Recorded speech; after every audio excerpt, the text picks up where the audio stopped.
എല്ലാ പ്രിയപ്പെട്ടവർക്കും സ്നേഹപൂർവ്വം വൃന്ദാവനത്തിലേക്ക് സ്വാഗതം. ഞാൻ Smithamon, the spiritual healer and consultant.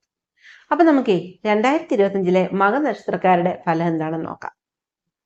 അമിതമായ ആത്മവിശ്വാസം കൊണ്ട് പ്രശ്നങ്ങളൊന്നും വലിച്ചു വെക്കാതിരിക്കാൻ പ്രത്യേകം സൂക്ഷിക്കുക.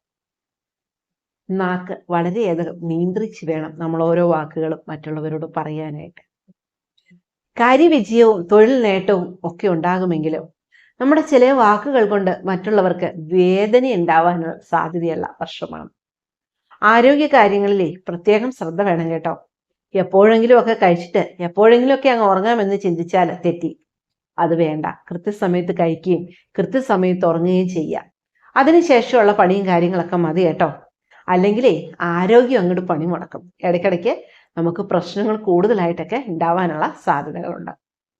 വളരെ കാലമായിട്ട് വീട് പണിയണം എന്നൊക്കെ ആഗ്രഹിച്ചിരുന്നിട്ട് നടന്നിട്ടില്ല എങ്കിൽ ശ്രമിച്ചാൽ ഈ വർഷം നടക്കും കേട്ടോ. കഴിവതും നടന്നിട്ടുണ്ടാവണം അല്ലെ? എല്ലാവർക്കും തന്നെ ഒരു ആഗ്രഹിച്ച നേട്ടങ്ങളൊക്കെ നേടിയെടുത്തിട്ടുണ്ടാവണം ഇവരിതിന് മുൻ വർഷങ്ങളിലൊക്കെ. ഇനി സാധിച്ചിട്ടില്ല എങ്കിൽ ഈ വർഷം ഒന്ന് ആഞ്ഞു ശ്രമിച്ചാൽ വീട് പണിയുന്നതിനും അല്ലെങ്കിൽ വിവാഹങ്ങളൊക്കെ താമസിക്കുന്നവർക്ക് അതിനൊക്കെ വിജയിക്കുന്ന ഒരു മാസമാണ്. സാമ്പത്തിക പുരോഗതിയൊക്കെ നേടാൻ സാധിക്കുന്ന വർഷമാണ് കേട്ടോ. അപ്പൊ ചോദിക്കും, ഇനി എനിക്ക് സാമ്പത്തികം വേണോ? ഇപ്പൊ തന്നെ ആവശ്യത്തിനുണ്ട് എന്ന് ചിന്തിക്കുന്ന മകനക്ഷത്രക്കാർ ഇതിൽ ഒത്തിരി പേര് കാണും. എന്നാലും ഒന്ന് അങ്ങോട്ട് അധ്വാനിക്കുന്നേ, കുറച്ചുകൂടെ പൈസ ഇങ്ങോട്ട് ഉണ്ടാവട്ടെ. എന്തിനാ അത് വേണ്ടാന്ന് വെക്കുന്നത്? അപ്പൊ നല്ല രീതിയിൽ വിജയങ്ങളും നേട്ടങ്ങളും ഒക്കെ ഉണ്ടാവാൻ സാധ്യതയുള്ള വർഷം കേട്ടോ. അപ്പോൾ പരിശ്രമിക്കുക. ബിസിനസ്സിലൊക്കെ വിജയം നേടാൻ സാധിക്കുന്ന വർഷമാണ്. എന്നാൽ ചെറിയ അനാസ്ഥ കൊണ്ട് ചിലപ്പോൾ ധനനഷ്ടം ഉണ്ടാവാനും സാധ്യതയുണ്ട്. അപ്പോൾ എപ്പോഴും നമ്മുടെ ഒരു കണ്ണ് അവിടെ തുറന്നു തന്നെ ഇരിക്കണം എന്ന് ചുരുക്കം. മാനസികമായിട്ടുള്ള സംഘർഷങ്ങളൊക്കെ ഇടയ്ക്കിടെ ഉണ്ടാവും. വളരെ നാളുകളായി കാണണമെന്ന് ആഗ്രഹിച്ച വ്യക്തികളെയൊക്കെ കണ്ടുമുട്ടുന്നതിനും അംഗീകാരങ്ങളും പ്രശസ്തിയും നേട്ടവും ഒക്കെ നേടിയെടുക്കുന്നതിനും വിദേശ യാത്രകളൊക്കെ പോവാൻ ശ്രമിച്ചാൽ സാധിക്കുകയും ചെയ്യുന്ന വർഷമാണ് ആഗ്രഹിക്കുന്നവർക്ക്. അതുപോലെ തന്നെ കുടുംബത്തിലെ സമാധാന അന്തരീക്ഷവും സന്തോഷവും ഒക്കെ നിലനിർത്താൻ കേട്ടോ. അതിനൊക്കെ വേണ്ടി നിങ്ങളൊന്ന് പരിശ്രമിച്ചാൽ മാത്രം മതി.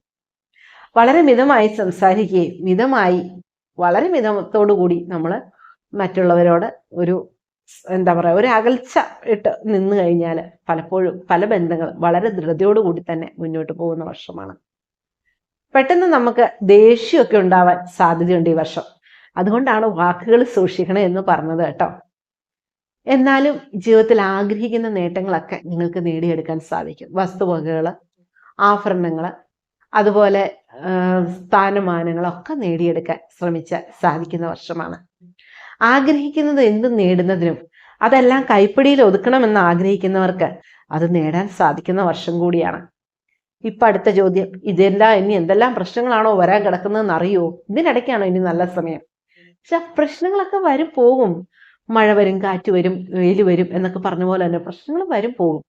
അതിനൊന്നും നമ്മൾ പെട്ടെന്ന് അങ്ങ് തളരാതിരുന്നാൽ മതി. അതിനെയൊക്കെ ഓവർകം ചെയ്യാനുള്ള ഒരു മനോധൈര്യം നമ്മളിൽ ഉണ്ടായാൽ മതി. അതിനല്ലേ ഇങ്ങനെ പ്രശ്നങ്ങൾ ഉണ്ടാവാൻ സാധ്യതയുണ്ട് എന്ന് പറയുന്നത്. അപ്പൊ ആ സാധ്യത നോക്കി നിന്ന് കഴിയുമ്പോൾ ആ സാധ്യത വരുമ്പോൾ നമുക്ക് അതിനെയും ഓവർകം ചെയ്യാൻ സാധിക്കണം. അപ്പോഴാണ് ജീവിതത്തിൽ എപ്പോഴും പുരോഗതിയും നേട്ടങ്ങളും ഒക്കെ നേടിയെടുക്കാൻ സാധിക്കുന്നത്. ചെറിയ രോഗാവസ്ഥകൾ മൂലം ധനനഷ്ടമൊക്കെ ഉണ്ടാവാനുള്ള സാധ്യതയുണ്ട്. അത് ഞാൻ ആദ്യം പറഞ്ഞ പോലെ കൃത്യസമയത്ത് ഉറങ്ങുകയും ഭക്ഷണം കഴിക്കുകയും ഒക്കെ ചെയ്തു കഴിഞ്ഞാൽ കുറെ അങ്ങ് മാറും. അനാരോഗ്യമായ അവസ്ഥയിലേക്കൊക്കെ ചാടാതെ നമ്മൾ പ്രത്യേകം സൂക്ഷിക്കണം. അപ്പൊ പൊതുവില് വലിയ പ്രശ്നങ്ങളൊന്നും ഇല്ലാതെ വളരെ സന്തോഷകരമായി തന്നെ ഈ വർഷം എല്ലാവർക്കും മുന്നോട്ട് പോകട്ടെ എന്ന് നമുക്ക് പ്രാർത്ഥിക്കാം. അപ്പൊ ഇത്രയും സമയം എന്നോടൊത്ത് വൃന്ദാവനത്തിൽ സഞ്ചരിച്ച് നിങ്ങൾക്ക് ഏവർക്കും സ്നേഹത്തിന്റെ ഭാഷ. നന്ദി, നമസ്കാരം.